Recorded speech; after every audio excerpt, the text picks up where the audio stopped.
You don't need to be an archaeologist to uncover amazing history. Some of the most incredible discoveries have been made by ordinary people. Let's explore some fascinating finds that bring the ancient world back to life. In May 2023, archaeologists in Munich, Germany, uncovered a cremation grave dating back over 2,300 years to the 3rd or 2nd century BCE, revealing an astonishing set of iron Celtic scissors that had retained their sharpness and luster through the ages. Accompanying the scissors were grave goods of significant cultural value, including a folded sword, spearhead, shield, razor, and a fibula, each reflecting exceptional craftsmanship. The tomb's square wooden structure and the ritual destruction of the sword point to spiritual beliefs tied to death and the afterlife. The scissors themselves were likely multifunctional tools used for grooming, textile work, and shearing wool, and their condition suggests the individual buried there held high social status. The discovery was made during a routine check for W2 ordnance, proving that history often lies hidden beneath our modern lives. In April 2023, a stunning marble statue of the Buddha was unearthed at the Temple of Isis in the Roman-era port city of Berenike, along Egypt's Red Sea coast. Dating to the 2nd century CE, the statue stands as compelling evidence of cultural and religious exchanges between ancient India and Egypt, fueled by flourishing Indo-Roman trade routes. Depicted in exquisite detail, the statue features the Buddha in flowing robes with a radiant halo and lotus flower at his feet, symbols of enlightenment and purity. Archaeologists also recovered Satavahana coins from central India and a Sanskrit inscription dating to the time of Roman Emperor Philip the Arab, deepening the historical connection. The marble used came from Istanbul, yet it was carved locally, likely commissioned by an Indian trader as a votive offering, highlighting the blending of artistic and spiritual traditions across continents. In 2001, a team of archaeologists unearthed the magnificent golden crown of Bilge Khan from the Bilge Kaghan complex near Koshut Saidam, Mongolia, dated to the 6th to 8th centuries during the era of the Second Turkic Kaghanate. This opulent headpiece is crafted from thin gold sheets and adorned with 5 upright panels, featuring phoenix motifs and delicate floral patterns, believed to have once been attached to a ceremonial headdress. Found alongside a golden belt, silver deer statues, and silver flowers, the crown illustrates the sophisticated metalwork and regal splendor of Eastern Turkic society. Its discovery in a structure filled with war-themed murals and Turkic inscriptions suggests it may have belonged directly to Bilge Khan, one of the Kaghanate's most revered leaders. The crown now resides in Mongolia's National Museum, a gleaming emblem of the Turkic steppe's political and artistic legacy. In January 2023, a well-preserved Bronze Age ritual well was unearthed in Germering, Germany, offering a rare glimpse into the spiritual life of prehistoric communities. Over 3,000 years old, the well still held groundwater-soaked wooden walls, preserving more than 70 ceramic vessels, 26 bronze garment pins, amber beads, and animal tooth pendants. Rather than being thrown in, the artifacts appear to have been gently lowered, indicating a solemn ritual offering, likely a plea for water during a severe drought. The careful placement of these high-value items hints at the desperation and faith of those who made the sacrifice. Part of a broader excavation that has yielded more than 13,000 artifacts from both the Bronze Age and early Middle Ages, this well reflects a deep human connection to nature, belief, and survival in the face of environmental hardship. The Antiochus cylinder, crafted around 250 BCE, is a remarkable artifact from the Seleucid Empire that embodies the fusion of Hellenistic and Mesopotamian traditions. Written in traditional Akkadian script, the cylinder was commissioned by King Antiochus I as a declaration of his devotion to the Babylonian gods, especially Nabu. In it, Antiochus proclaims his personal involvement in rebuilding temples like Esagila and Azida, emphasizing piety and divine favor as sources of legitimacy.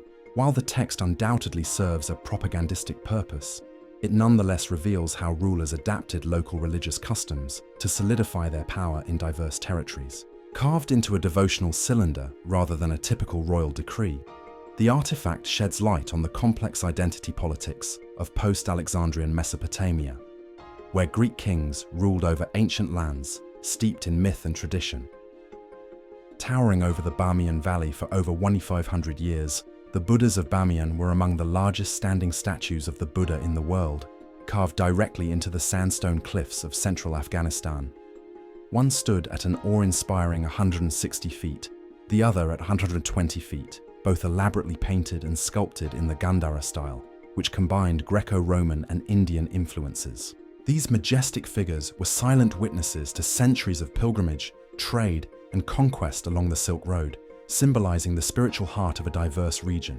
Tragically, in 2001, the Taliban deliberately destroyed the statues, deeming them un-Islamic, an act that sparked global outrage and highlighted the fragility of cultural heritage. Today, despite their physical absence, the empty niches stand as powerful reminders of what was lost and what still might be restored. Discussions of reconstruction continue, but political instability has made progress elusive. Created over 3,100 years ago during the reign of Ramses IV, the Turin Papyrus map is the oldest known topographical and geological map in human history. Discovered in fragments in 1814 by agents of French consul Bernardino Drovetti, it was painstakingly reassembled by 1821 and now resides in the Museo Egizio in Turin, Italy. Unlike primitive maps of its time, this papyrus masterpiece features the eastern desert's Wadi Hammamat region, detailing routes to quarries, gold mines, and the Nile River with exceptional geographic precision. The map even distinguishes different types of rock, using varied colors and patterns, an astonishing achievement for the era. Equally intriguing are the visible creases and folds, demonstrating that Egyptians had developed advanced paper folding techniques long before papyrus was considered fragile. This ancient document was not just a cartographic record, it was a logistical tool, a planning document, and a window into how Egyptians engaged with their landscape for economic and religious purposes. Archaeologist Henry Hall uncovered a monumental copper relief at the base of a temple in the ancient city of Tel al-Ubaid, Iraq. Estimated to be over 4,400 years old, the copper panel once adorned the temple entrance and features an extraordinary image of Ningirsu, the lion-headed eagle god, flanked by two elegantly sculpted stags. Believed to be part of a Sumerian temple dedicated to the goddess Ninhursag, the lintels' survival is an anomaly. Most metalwork from this era was melted down and repurposed due to the high value of copper. Expert restorers painstakingly reassembled and conserved the damaged sculpture, which is now celebrated as one of the largest surviving examples of ancient Mesopotamian metal artistry. Measuring over a meter wide, it speaks not only to the craftsmanship of early Sumerian metallurgists, but also to the spiritual and ceremonial importance of sacred architecture in one of the world's oldest civilizations. In 1879 in Forsbrook, Staffordshire, the Forsbrook pendant is a stunning example of Anglo-Saxon jewellery that fuses Roman legacy with medieval innovation. The pendant, just 1.4 inches in diameter, consists of a 4th century Roman gold coin mounted in a 7th century Anglo-Saxon gold cloisonné setting, decorated with delicate garnet and blue glass inlays. With zoomorphic designs on its loop and intricate gold filigree, it reflects the Anglo-Saxon practice of reworking earlier Roman materials into symbols of status and identity. Likely worn by a woman of high social standing, the pendant represents a continuity of power and belief through changing times. The use of Roman glass and gold alongside Anglo-Saxon artistry suggests a reverence for Rome's imperial past and an evolving sense of craftsmanship and identity in early medieval Britain.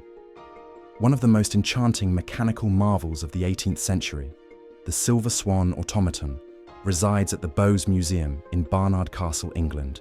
Built in 1773 by master clockmaker James Cox and inventor John Joseph Merlin, this life-size silver sculpture rests on a bed of spinning glass rods designed to resemble a shimmering stream.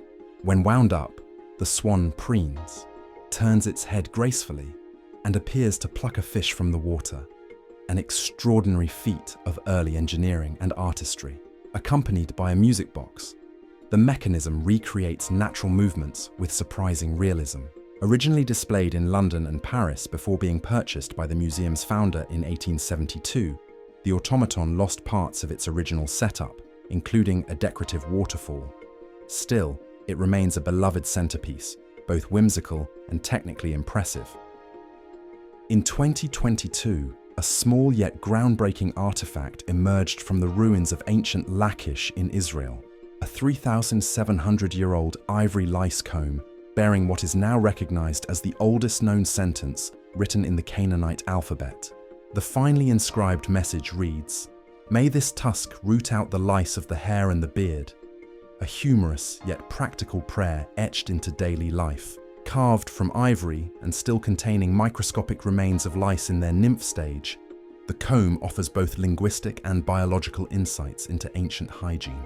The Canaanite script, from which all modern alphabets eventually evolved, remains difficult to translate, making this discovery a linguistic treasure.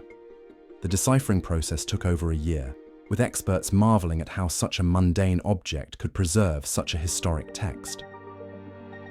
Preserved within the ancient walls of the Abba Garima monastery in northern Ethiopia, the Garima Gospels are illuminated texts believed to be among the oldest Christian manuscripts still in existence. Thought to have been created around 500 CE, radiocarbon testing indicates that one of the volumes, Garima I, may date as early as 390 CE. Written in the classical Ethiopian script of Ge'ez, these manuscripts are beautifully illustrated with vivid colors and intricate designs, demonstrating the rich artistic tradition of early Ethiopian Christianity. Despite centuries of historical turmoil in the region, the Gospels have remained remarkably intact, serving as both religious treasures and priceless historical records of early Christian devotion in Africa. In the Bronze Age ruins near Ain Bani Saida, Oman, archaeologists uncovered a 4,000-year-old stone board believed to have been used for playing an ancient game. The flat stone is marked with cup-like depressions and linear carvings, which closely resemble gaming boards found in ancient Mesopotamia and the Indus Valley. Though the specific rules and pieces have been lost to time, this artifact highlights the shared cultural practices and connections across distant civilizations in the ancient world. The discovery supports the idea that even in early settlements, people engaged in recreational or strategic activities that mirrored intellectual and social traditions.